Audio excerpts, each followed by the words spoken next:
All right, we are live. Hey, everybody, it's Adam with Productivity Academy. Today, I'm going to take a couple of minutes here and go through and finally do an actual review of the Best Self Journal. I've gotten through one entire journal and I've started on my second, and had somebody actually asking me the other day if I was going to put up a full review, so now is a very good time now that I've gotten through one full one. If you're interested in finding out more where you can get the Best Self Journal, I've got a link in the description. You can go and check it out, and I'm going to be showing a little bit more. I think you can see it behind me. I'm going to show a little bit more about the journal, and I've got one in my hands actually that I'm going to go into a little bit more detail. But real quick, if you haven't before, you can go to theproductivity.academy, go there, subscribe, or just check out the other articles, see the live Q&A, other reviews on apps or journals, things like that. And then, as well as that, if you want to go to, if you're watching this on YouTube, you can hit subscribe, appreciate it, leave a comment, really enjoy it, and then get back to you, too, if you have any questions or anything like that. And if you're watching this on Facebook, happy to answer some questions, and I'll keep an eye on this while we're live. All right, so let's get into it. First off, I think a little bit of background would help here. So I've been using daily journals for about 2 years, and one form or another. At first it was just saying, okay, I need to get better at doing my own reviews. Not so much a daily, but just, making notes, having a kind of a cohesive physical place, because at that point I didn't feel comfortable just using my phone or just my laptop. And so I'd gone through several. I'm not going to name journal names or anything because I don't think it's so much that other journals aren't as good. It just wasn't a great fit. And I went through and used probably 3 or 4 over the course of a year. And then I decided, well, none of these have worked perfectly for me. I think what I want to do is take them and kind of make my own. So that's what I did. I actually don't have that handy, which is a shame, but I was using a Midori Traveler's Notebook, which is an awesome leather notebook, and then I printed out my own journal pages and put them into there. And that was working really good for probably about 6 months. And then a business partner of mine recommended the Best Self Journal. And so I said, wow, and it was a really strong recommendation. He said, just check it out, try it once. Went on and read about it, and I really liked it almost immediately. I've had some successes with setting some big goals, which is something that I wasn't doing as well with my daily planning. And not only that, but setting them, but then accomplishing these goals. And I think I'll go into that a little bit more here in a minute, but what I mean by that.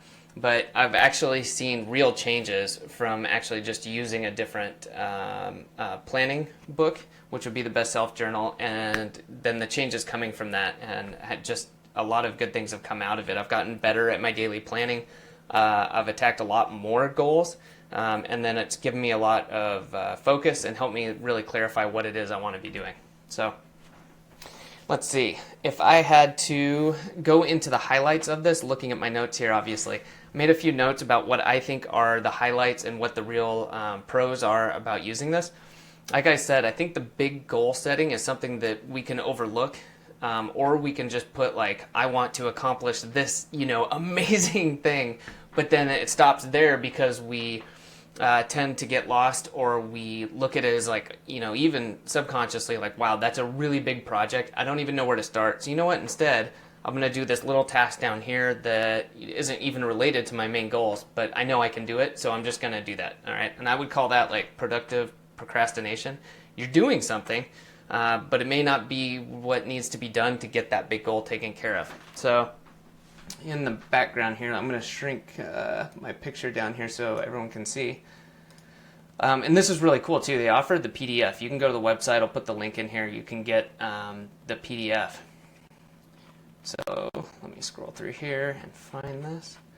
So when you get started, what you have right here, make sure you guys can see that. Okay, so this is cool. You have a result goal. Okay, so what is it that you want to accomplish? I'm actually going to go down to this one. And why is it important? Okay, this would be something like, I want to bring on 5 new clients at, $1,500 a month. Okay, this end goal is very important to me because, we would say this would, maybe I'm starting up a new business, that this would make the business self-sufficient and allow me to hire 3 employees part-time so I could grow the business. Okay, and that could be a game changer. Okay, that's great. That's a huge task, right? Or even, it's a goal.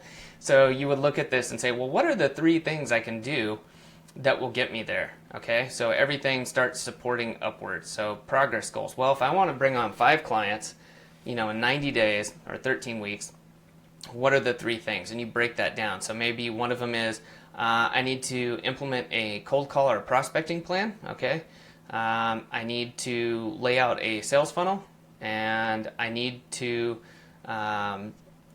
develop offline marketing materials. All right, just coming up with this off the top of my head just to illustrate this. You would say actions and tasks. So now break it down again. Based on this goal up here, what are the 3 actions and tasks big things that you need to do? All right. So I'm not going to explain all that. I think that's fairly self-explanatory in terms of you're just breaking it down. You have one big goal. Okay, what are 3 kind of milestones or 3 big other goals that need to happen, and then break those 3 into 3 more. Okay, really cool. So now you've broken this down, and when you get down into should be something that are fairly tangible. They're things that you can really say, okay, these are accomplished. It's not so much a goal. It's let's say to back up that cold calling or marketing plan, one of those actions or tasks could be something as concrete as send 5 emails a day based on, develop a plan for sending cold emails, and then send 5 emails a day. All right. And those are really concrete. You're going to know whether or not you've done those. Okay. So I think that is probably one of the biggest things that's really helped me hit my goals and my targets more. Let's see. Okay. So we've got that. This is an interesting one. I'll come back to that. Here they have a monthly layout. And then if you go into weekly, you get weekly habit or activity, your goals, and then you have days and totals. Okay, so you write down what are 3 habits or activities you want to, you write down how many ever you want. I think they have space for, 1, 2, 3, 4, 5 here. How many times you want to do it that week, and then you can use a check, and say, okay, I did it on these days, and then you total it up. All right, then at the end of the week, how happy were you with this week and why? Okay, and then what were your 3 big wins, and what could you do better? And I think this is a great way on a slightly lower time scale, just on the weekly time scale, to go through there and do that review. For myself, I do it at the beginning of the week. I go back over the past week and then do that review and then look forward in the next week, which I like doing it that way because then I'm more aware of what I perhaps could have done better in the last week, and then I'm immediately moving into planning my next week. All right. Let's go into a day here. Okay, so we've got a day. I'm not going to go too in-depth into this. This is a time blocking area where you can plan out your day. Over here, you can lay out what it is you want to do. You can, if you're a doodler, you can doodle. If you want to do tasks, this is generally where I do tasks, and I do a little, I don't think I can draw on here right now, but I'll use it's not the strike through method, but I'll just put a dot, write out my task, and then, I'll cross it off as I go. And then in the morning, when I do this, I also fill this out and say, this morning I'm grateful for. Obviously, this is incorporated in a lot of journals. A lot of people do this, and there's a really good reason for it. Mentally, just kind of helps you get in a good space. I try to take at least a minute. Sometimes I'm just so thankful for coffee, but I've got to get away from that and say, okay, what are some things I'm really thankful for? I'm happy that it's fall and I'm able to take some time off at lunch whenever I want it, do that, and go run in the woods. That's something I'm really happy and grateful for. And then you can fill out your goal. This could be a big goal, daily goal, however you want to do it. And then today's targets. What is it you're going to hit? And something I've started doing, I like to do this, is to look back to your big goals. So go back to this area, review those, and then fill out what you're going to do here for today's targets. And sometimes, it won't work out the best, but I like to try to incorporate my daily targets into something that then supports the goals. And if you're not able to do that, that's a good time to take some time, maybe at the end of the day review or the next day, and say, geez, if I set these goals, do I need to maybe adjust my goals? That's fine. Or is it that I'm kind of veering away and I'm spending too much time on other stuff, and I need to kind of do a course correction and say, wow, I need to spend more time on stuff that supports those top level goals. right? And that way you're doing it now, not 3 months from now when it could be a problem and you're like, geez, I really missed my target. So I really like that. As far as downsides for this, and I'm going to blow this up a little bit more. There we go. I haven't had any real big downsides. I'd say I noticed two things. One is the price. It can be a little expensive. When you just look at the cost, I believe it's $34, give or take a few bucks. You can check out the link there and see if you think it's worth it.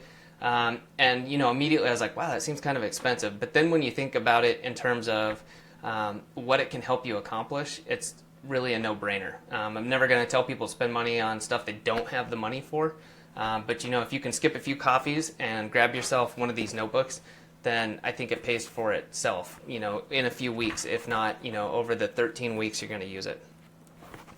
Also, as you can see in the background, they do offer a PDF. So if that's what you want to do, you can print it out, or you could edit a digital version. They let you download it. That's really nice. That's something else you could do to get started. All right. So overall, I think it's something I'm going to stick with for at least a few more cycles.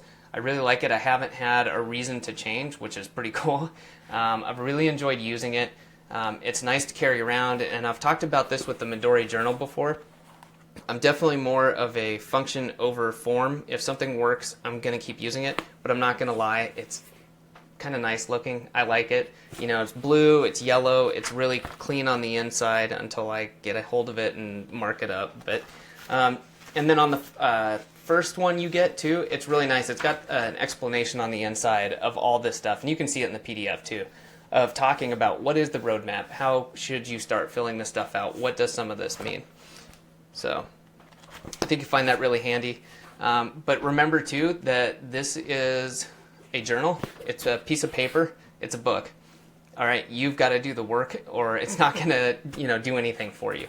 So, it's easy to get sucked into some of the tools and be like, it's going to change my life. Like, no, you're going to change your life, but this is the tool that's going to help you do it either faster or better. So one thing I've found for myself that's really important is to set reminders to do this, all right, to just trigger mentally, whether for myself, like I use Todoist and Focuster. And so I'll set a reminder there. In the morning, I still do it, even though I've been using this journal for 4 or 5 months now. At 7 a.m., I have a reminder just so that when I'm looking in there and I see it, if I somehow have missed the time, that I go back and I say, hey, it's time to do my daily planning. And then in the evening as well, to go back and say, okay, I just need to sit down, finish my journal for the day, do the last few entries, and then go back and check off those weekly ones. Remember looking at those where it was like, what are the habits? How many times do you want to do that? Because I find that if I wait till the end of the week and try to remember that, it's pretty fuzzy. So it's a good time to go back at the end of the day and say, great, I read one chapter of that book I'm trying to do every day. Great, got that done, stuff like that. And then for the weekly portions, I would do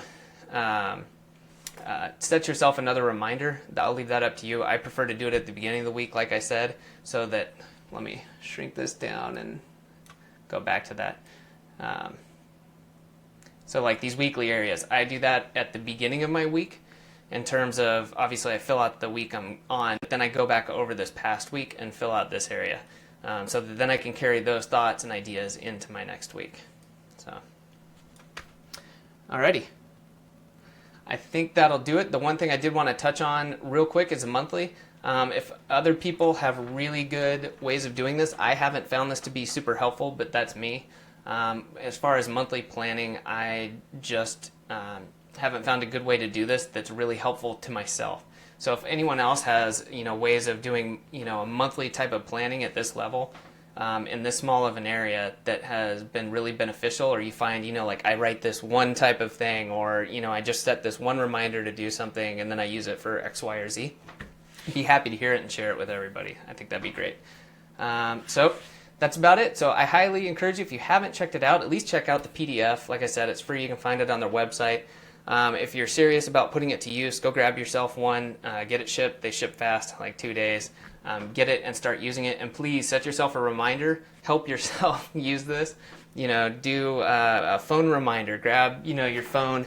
Give yourself a nice quick reminder every day, or use Todoist. Do something to help yourself use it. Because again, it's a tool. It's not going to do the work for you. So grab it. And then also, I will be coming back because I'm going to do another review down the line here. I think a review about every time I go through these, about every 90 days, is good. And they're also making updates to these. They listen to the people who buy them.